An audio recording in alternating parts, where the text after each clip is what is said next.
ये दोनों एनिमे के सबसे पावरफुल और ओवरपावर्ड कैरेक्टर्स में से एक है। Gojo Satoru from Jujutsu Kaisen और दूसरा Kakashi Hatake from Naruto including full power and double Mangekyo Sharingan. आओ इनकी एबिलिटीज को ब्रेक डाउन करके समझते हैं कौन जीतेगा अगर ये दोनों फुल पावर्स पे भिड़ते हैं, तो काकाशी का डोमेन या फिर गोजो की कामुई। गोजो के पास इन्फिनिटी है जिसके मदद से उसके आसपास की कोई भी चीज डायरेक्टली उसको टच नहीं कर सकती क्योंकि वो इन्फिनाइट डिस्टेंस क्रिएट कर देता है। ये पैसिव एबिलिटी है, मतलब काकाशी के कोई भी डायरेक्ट अटैक्स चाहे ताइजुत्सु हो या फिर निंजुत्सु गोजो को छू नहीं सकता अनलेस वो डोमेन एक्सपेंशन के अंदर हो। Reverse curse technique plus regeneration ability भी है जिससे गोजो खुद को हील कर सकता है रैपिडली, तो अगर कभी चोट भी लग जाए तो वो भी इंस्टेंटली रिकवर कर लेता है। डोमेन एक्सपेंशन या फिर अल्टीमेट वॉइड गोजो अपने डोमेन में ओपोनेंट्स को ट्रैप करता है जहां उनका ब्रेन इतनी इंफॉर्मेशन से ओवरलोड हो जाता है कि वो हिल भी नहीं पाता। और इनकी speed and reflexes lightning fast है, मतलब लाइटनिंग से भी तेज। महितो जैसे कर्स्ड यूजर उसकी स्पीड को समझ भी नहीं पाया था। उसके पास ओबीटो का दोनों आई आया था तब काकाशी ओपी बन गया था। इस फॉर्म में उसके पास कामुई शुरिकेन आ गई थी और ये कामुई जिस चीज से टच होता वो डायरेक्ट स्पेस टाइम में इरेज हो जाता और तो और वो कामुई को यूज करके अटैक्स को अवॉइड भी कर सकता था। स्पीड की तो पूछो ही मत, he can fly and move at lighting speed. और यही नहीं, परफेक्ट सुसानो भी। इस वाले सेक्शन को हम लोग 3 राउंड्स में कैलकुलेट करेंगे ताकि समझने में आसानी हो सके विदाउट दिए दिमाग को प्रेशर। क्या कामुई इन्फिनिटी को बाईपास कर सकता है? इन्फिनिटी उन सब चीजों को ब्लॉक करता है जो स्पेस के थ्रू ट्रैवल करती है, लेकिन कामुई ट्रैवल नहीं करती। वो टारगेट को सीधा स्पेस टाइम से बाहर रैप अप कर देता है। थ्योरेटिकली अगर काकाशी गोजो को एक्सट्रैक्ट चक्रा या फिर एनर्जी सिग्नेचर को लॉक कर ले और तुरंत कामुई एक्टिवेट करे तो वो गोजो के किसी पार्ट्स या फिर पूरे बॉडी को टेलीपोर्ट कर सकता है उसके पहले कि इन्फिनिटी उसे एक मूविंग अटैक के रूप में रजिस्टर करे। लेकिन गोजो के पास 6 आई है जो उसे नॉर्मल इंसानों से कई ज्यादा फास्ट प्रोसेस और एंटिसिपेटेड करने की एबिलिटी देता है। वो चक्रा बिल्डअप डिटेक्ट कर सकता है। तो ऐसे में ये सवाल बनता है, कैन गोजो काउंटर कामुई? जवाब बहुत ही सिंपल है, गोजो के पास स्पेस टाइम ट्रैवल के अगेंस्ट कोई भी पावर्स नहीं है। अगर वो ऑफ गार्ड हो गया या फिर उसका इन्फिनिटी 1 सेकेंड के लिए भी ऑफ हो, जैसे हॉलो पर्पल चार्ज करते वक्त, तो काकाशी उसे कामुई में खींच सकता है। लेकिन गोजो की डोमेन अवेयरनेस और अल्ट्रा फास्ट रिएक्शन स्पीड उससे बचने में हेल्प कर सकती है, स्पेशली अगर वो डायमेंशनल डिस्टरबेंस को फील कर ले। गोजो रॉ पावर और स्केल में डोमिनेट करता है। उसका हॉलो पर्पल इतना पावरफुल है कि माउंटेन तक इरेज कर सकता है, जबकि काकाशी के रेंज जुत्सु कामुई के अलावा इतने बड़े लेवल के नहीं होते हैं। काकाशी की कामुई इज अ साइलेंट किलर। अगर एक बार भी टारगेट लॉक हो गया तो गोजो का इन्फिनिटी भी बेकार हो सकता है। और अगर काकाशी के पास डबल मांगेक्यो शारिंगन हो तो वो एक सीरियस थ्रेट बन जाता है, क्योंकि उस स्टेट में वो कामुई शुरिकेन स्पैम कर सकता है और स्पेस को फ्रीली रैप कर सकता है। और यही एक ऐसा स्टेट है जिसमें वो गोजो को लॉन्ग रेंज कॉम्बैट में मैच कर सकता है। तो अगर नॉर्मल काकाशी वर्सेस गोजो हुआ तो Gojo wins in a long distance battle due to infinity and cursed energy reverse. और वहीं अगर बैटल डबल मांगेक्यो शारिंगन वाले काकाशी वर्सेस गोजो से हुआ तब तो क्लोज मैच हो सकता है।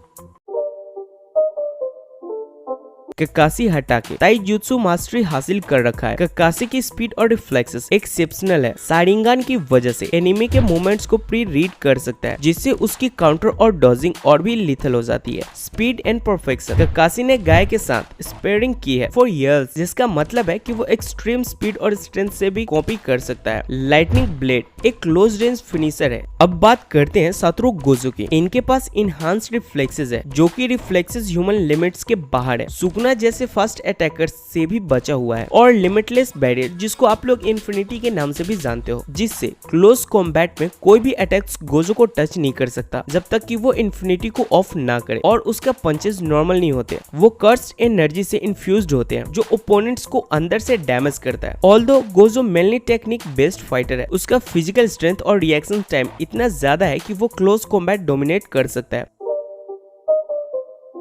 काकाशी हटाके और सातोरू गोजो दोनों ही अपने रिस्पेक्टिव एनिमे वर्ल्ड्स के टॉप टायर इंटेलिजेंस और स्ट्रेटेजिक कैरेक्टर है। चलिए इन दोनों के इंटेलिजेंस और स्ट्रेटेजी के बेस पर कंपैरिजन करते हैं। जीनियस लेवल IQ के साथ ककाशी ने एकेडमी से 5 साल की एज में ग्रेजुएट किया, 6 साल में चुनिन बन गया और 13 साल में जोनिन, और वो बैटल के बीच में एनिमी के फाइटिंग स्टाइल, चक्रा पैटर्न और वीकनेस को डिटेक्ट कर लेता है बहुत ही आसानी से। इसका काम माइंडसेट मतलब प्रेशर में भी कूल रहकर प्लान बनाता है, कभी इम्पल्सिव डिसीजन नहीं लेता। तो वहीं सातोरू गोजो वो जुजुत्सु हाई में सेंसे है, जो कि उसकी थ्योरेटिकल और प्रैक्टिकल नॉलेज दिखाता है। वो बैटलफील्ड में अपने प्रेजेंस और पर्सनैलिटी से ही ओपोनेंट्स का मेंटल गेम बिगाड़ सकता है।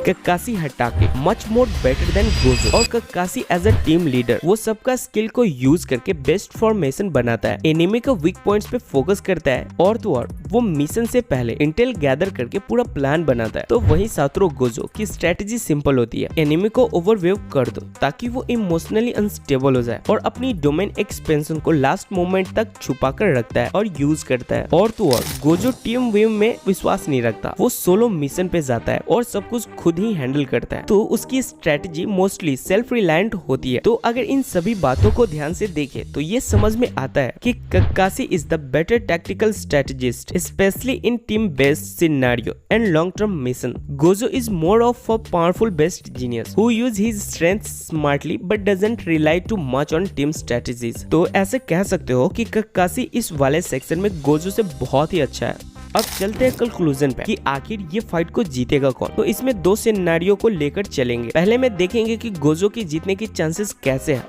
और दूसरे वाले में ककाशी के चांसेस के बारे में बात करेंगे। तो let's break it down. Ultimate defence, जब तक गोजो इन्फिनिटी को ऑन रखता है कोई भी फिजिकल या फिर चक्रा बेस्ड अटैक उसे छू नहीं सकता। ककाशी की चिदोरी, कामुई, फायर स्टाइल सब लिटरली रुक जाते हैं। नो सरप्राइज कामुई जैसे स्नीक अटैक्स भी गोजो डिटेक्ट कर लेता है, क्योंकि उसके 6 आई चक्रा मोमेंट्स और स्पेस टाइम डायरेक्शन तक देख सकते हैं। यानी सरप्राइज कामुई भी रिक्सी है। कर्स्ट एनर्जी रीजनरेशन, गोजो बार बार अपने आप को हील कर सकता है अगर किसी तरीके से डैमेज भी हो जाए तो। डोमेन एक्सपेंशन माइंड अटैक, ये एक साइकोलॉजिकल ब्लास्ट है, बॉडी पे अटैक नहीं होता पर माइंड फ्रीज हो जाती है।